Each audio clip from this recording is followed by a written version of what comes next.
नमस्कार दोस्तों, हरिभूमि टीवी पर आपका स्वागत है। मैं हूं मनोज वर्मा। आज आपको हम अपडेट दे रहे हैं नगर निगम चुनाव को लेकर। कांग्रेस ने इस बार पहले ही मोर्चा मारा था। अपने सभी 3 नगर निगम के प्रत्याशी, जो मेयर के प्रत्याशी हैं, कांग्रेस ने पहले ही घोषित कर दिए थे। कांग्रेस ने पंचकुला से सुधा भारद्वाज को मैदान में उतारा है, अम्बाला से कुलविंदर कौर को और सोनीपत नगर निगम से कमल दीवान को मेयर पद के लिए मैदान में उतारा है। तीनों घोषणाएँ 2-3 दिन पहले हो चुकी थी। अब नामांकन शुरू हो चुके थे 21 तारीख से, यानी कि कल से। नामांकन शुरू होने के दूसरे दिन यानी कि 22 अप्रैल को भारतीय जनता पार्टी ने अपने तीनों उम्मीदवारों की घोषणा की है। भारतीय जनता पार्टी ने पंचकुला से श्यामलाल बंसल को मैदान में उतारा है। श्यामलाल बंसल अमूमन कारोबारी हैं, किराना की दुकान चलाते थे पहले और ये आरएसएस से जुड़े हुए हैं पुराने। अम्बाड़ा की बात करें तो अम्बाड़ा नगर निगम से स्वर्ण सैनी हैं, जो उपाध्यक्ष हैं वहाँ पे ज़िले में, और उनकी बेटी है अक्षिता सैनी। अक्षिता सैनी को भाजपा ने मैदान में उतारा है। सोनीपत से इस बार फिर राजीव जैन को भाजपा ने टिकट दिया है। राजीव जैन पिछली बार उपचुनाव में मेयर बने थे और उनका सामना कमल दीवान से ही था। इस बार भी उनका आमना सामना कमल दीवान से होगा। तो राजीव जैन पर इस बार फिर भारतीय जनता पार्टी ने भरोसा जताया है। अब आमने सामने की अगर हम बात करें तो पंचकुला से श्यामलाल बंसल के सामने सुधा भारद्वाज, वरिष्ठ कांग्रेस नेत्री हैं, वो मैदान में होंगी। अम्बाड़ा से अक्षिता सैनी के सामने कुलविंदर कौर सैनी कांग्रेस की सामने चुनाव लड़ेंगी।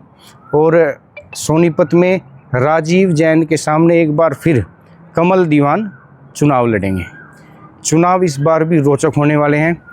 वाला जो मेयर नगर निगम है, जो मेयर पद है, वो अब की बार पहली बार हरियाणा के इतिहास में ऐसा हुआ है कि BC-B कैटेगरी के लिए रिजर्व किया गया है।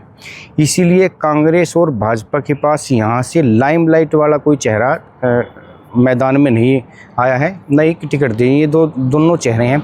अक्षिता सैनी भी, जो स्वर्ण सैनी है, उनकी लड़की है, ये कहीं लाइमलाइट में नहीं है भाजपा के उसमें। अम्बाड़ा से जो कांग्रेस की ने जिसको टिकट दिया है कुलविंदर कौर सैनी, वो भी कांग्रेस के नेतृत्व में या कहीं ना लाइमलाइट में पूरी तरह नहीं। दोनों चेहरे नए हैं, दोनों में कड़ा मुकाबला होने के आसार हैं। पंचकुला में इस बार मुकाबला टफ होगा, क्योंकि जो श्यामलाल बंसल हैं, करीब 70 साल की उनकी उम्र है, भाजपा से आरएसएस से जुड़े हुए हैं, करीब 3 बार चुनाव भी लड़ चुके हैं कालका विधानसभा से। अच्छा खासा बैकग्राउंड भी है और जो उनके समर्थक हैं वो भी ठीक ठाक बताए जा रहे हैं। लेकिन कांग्रेस ने जिसको टिकट दिया, सुधा भारद्वाज, वो भी इनसे कहीं कम नहीं आकी जा रही है। कांग्रेस के प्रदेश के एक बड़े पद पर रह चुकी हैं। सुधा भारद्वाज और श्यामलाल बंसल, इनमें कड़ा मुकाबला इसलिए भी होगा क्योंकि सुधा भारद्वाज जो है वो पहले रणदीप गुट से आती थी, रणदीप के साथ रहती थी, बाद में फिर कुमारी शैलजा के साथ रही हैं।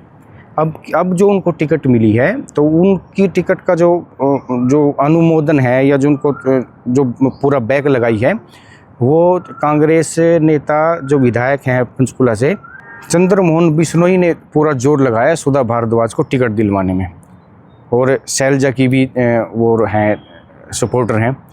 अम्बाड़ा में शैलजा अपने आप में काफ़ी चर्चित और बड़ा नाम रही हैं। अम्बाड़ा में हमने आपको बता दिया, अम्बाड़ा में अक्षिता सैनी और कुलविंदर कौर ये बिल्कुल नए चेहरे हैं, लाइमलाइट के चेहरे नहीं हैं। अम्बाड़ा में टफ मुकाबला सिर्फ इन 2 चेहरों के बीच नहीं होगा। अम्बाड़ा में इस बार ये है कि क्योंकि दोनों चेहरे नए हैं, अक्षिता भी और कुलविंदर भी, तो यहाँ पे दोनों पार्टियों की साख का सवाल होगा।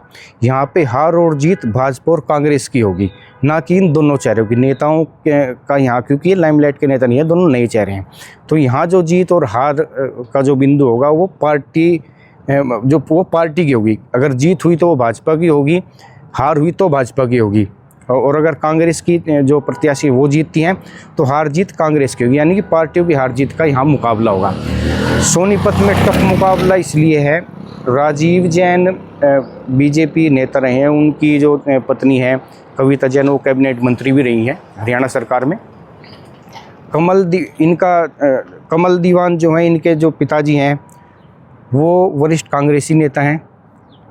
और सोनीपत में जो लगातार कई साल से, जो पिछले कई साल भी अगर हम ना कहें तो जो पिछले उपचुनाव जो कमल दीवान हारे थे उसके बाद से, उससे पहले भी लगातार ज़मीनी स्तर पर सक्रिय हैं। लेकिन राजीव जैन भी उनसे पीछे नहीं है, क्योंकि पत्नी पहले कभी कैबिनेट मंत्री रह चुकी हैं, राजीव जैन खुद मीडिया सलाहकार रह चुके हैं सीएम के, तो इसलिए दोनों के बीच इस बार फिर कड़ा मुकाबला होगा। तो अगर हम चुनावी, हमने पहले ही बताया था कि जो चुनावी शेड्यूल है उसके अनुसार 25 तारीख तक प्रत्याशी अपना नामांकन भर सकते हैं। 28 तारीख को नामांकन वापसी की तारीख है, चुनाव चिन्ह भी उसी दिन दिए जाएंगे। 10 मई को वोटिंग होगी, ज़रूरत पड़ने पर 12 मई को दोबारा वोटिंग हो सकती है। इसके बाद 13 मई को रिजल्ट घोषित कर दिए जाएंगे। नगर निगम चुनाव की अपडेट के लिए बने रहें हरिभूमि के साथ।